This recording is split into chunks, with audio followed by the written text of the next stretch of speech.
అందరికీ నమస్కారం. Welcome to my channel. నేను ఇప్పుడే ఒక వీడియో చూశాను. శ్రీకాంత్ భరత్ అనే యాక్టర్ గాంధీ పైన మాట్లాడినటువంటి విషయాలు విన్నాను. ఒకసారి మళ్ళీ ఆ వీడియో ప్లే చేద్దాం. నమస్కారం అండి, నేను మీ శ్రీకాంత్ భారత్. నేను ఏ పోస్ట్ పెట్టినా కామెంట్లు వస్తున్నాను, పెద్ద పట్టించుకోనండి. కానీ మొన్న అక్టోబర్ 2 గురించి ఏదో పోస్ట్ పెడితే కొందరు ముసలు ట్యాబ్లేషన్ ఏం తెలుసురా మీకు? 15-16 ఏళ్ళ అమ్మాయిని పేరు చెప్తా, ఒక 15-16 ఏళ్ళ అమ్మాయిని పక్కన నగ్నంగా పడుకోబెట్టి ఈ నిగ్రహంగా ఉన్నా లేదా చూసుకున్నాడు. అన్నది ఎంతో మందిని లైంగికంగా వేధించిన వాడు మహాత్ముడా? స్వాతంత్రం వాడు తెచ్చాడింది బొక్క. సుభాష్ చంద్రబోస్, భగత్ సింగ్ ఏంత లక్షల మంది తెచ్చారు, వాళ్ళు పరమాత్ములు. ఈడు పీడోఫైల్. ఇంకో విషయం, జాతిపితన భరతమాత అనే వ్యక్తులమయా మేము. జాతిపిత సింపుల్ స్టేట్మెంట్ వినండి. If Mohan Das Karamchand Gandhi is the father of my nation, then I'm a third citizen. Jai Hind. నేర్చుకోండి idiots. Good boys, good girls అండి మీరందరూ. Love you all. చూశారు కదా ఏమన్నాడు? గాంధీ ఒక తీవ్రవాది లెక్కలో మాట్లాడాడు. అంటే తాగి మాట్లాడాడో లేకుంటే అతని అనుకున్నది మాట్లాడాడో తెలియదు, కానీ చాలా దారుణంగా తిట్టాడు. బట్ ఆయన చెప్పిన దాంట్లో మాత్రం కొన్ని నిజాలు మాత్రం ఉన్నాయి.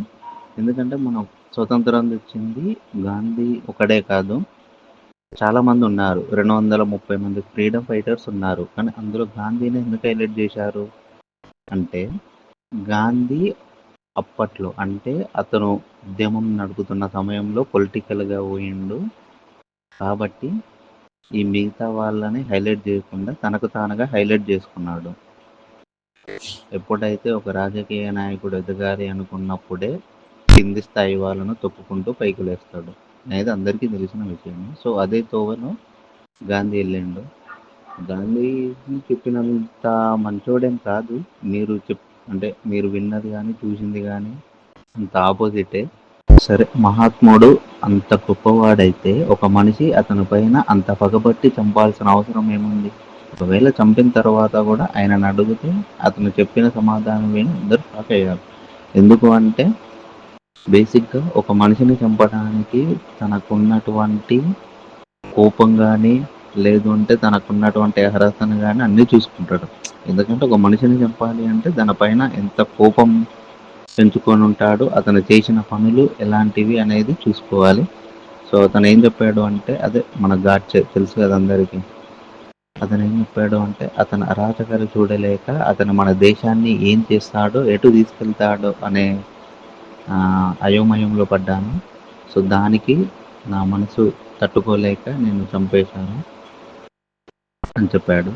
సో దీనిలోనే అర్థమవుతుంది గాంధీ ఎంత మోసగాడో, ఎంత కామాంధుడో. అతను చుట్టుపక్కల ఎంతమంది ఆడవాళ్ళు ఉన్నారో మనం ఆల్రెడీ చూస్తూనే ఉంటాం వీడియోలలో.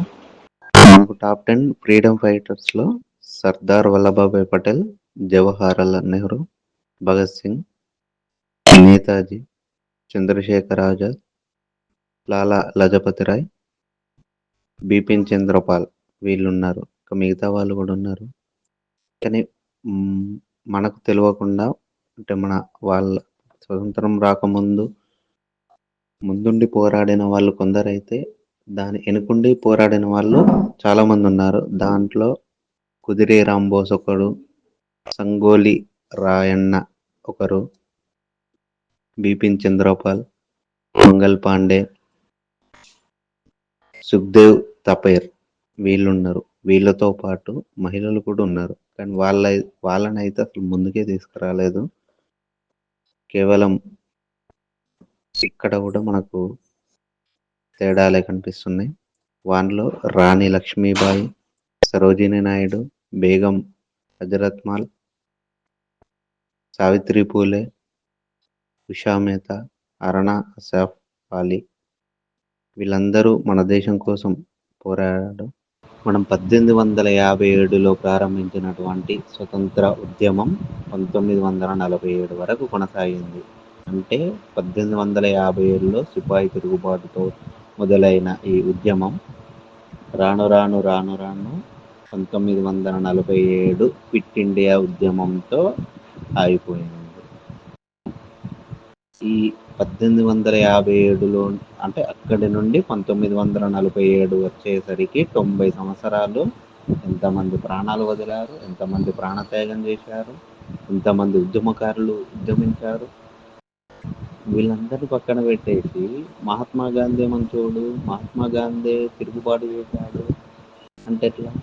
పోనీ అతను చేసింది ఏంది అంటే అహింస మార్గం. దాని ద్వారా ఎవరైనా వింటారా? అప్పట్లో ఎంత క్రూరంగా ప్రవర్తించే వాళ్ళు బ్రిటిషర్స్ చూస్తానే ఉన్నాం, కనిపిస్తానే ఉన్నాం.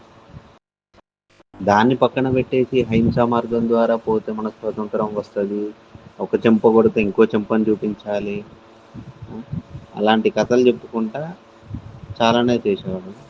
బేసిక్గా ఇది ఎట్లుంటుంది అంటే, ఇప్పుడు బయటకు వెళ్తే ఒకటి నాలుగు గోడల మధ్య జరిగే సన్నివేశం ఇంకొకటి. ఈ గాంధీజీకి ఉన్న తెలివి వేరే ఫ్రీడమ్ ఫైటర్స్లో ఉంటే చాలా బాగుండేది. ఎందుకు అంటే గాంధీజీకి ఉన్న తెలివి ఆ మాత్రం తెలివి కాదు. ఎందుకంటే అతను రాజకీయాల ద్వారా మనకు స్వతంత్రం అనేది ఇచ్చిండు. అంటే రాజకీయంలో ఉన్నటువంటి లొసుగులను అతను కనుక్కున్నాడు. ఎలా వెళ్తే మనకు స్వతంత్రం వస్తుంది, ఎవరిని నియమించుకుంటే స్వతంత్రం వస్తుంది, ఎవరు మన చెప్పు చేతుల్లో ఉంటారు అనేటువంటి తెలుసుకున్న తర్వాతనే ఈ ఉప్పు సత్యాగ్రహం అనేటువంటిది స్టార్ట్ చేసేసిండు. సో నేనేమనుకుంటున్నా అంటే మన ఛానల్ ద్వారా శ్రీకాంత్ గారు మాట్లాడిన దాంట్లో తప్పేం లేదు, ఇంకా తక్కువ మాట్లాడాడు, అతను కరెక్టే మాట్లాడాడు. సో ఈ వీడియో ఇట్లా మీకు నచ్చినట్లయితే గాంధీజీ గురించి మీరేమనుకుంటున్నారో కామెంట్ రూపంలో తెలియజేయండి. Thank you.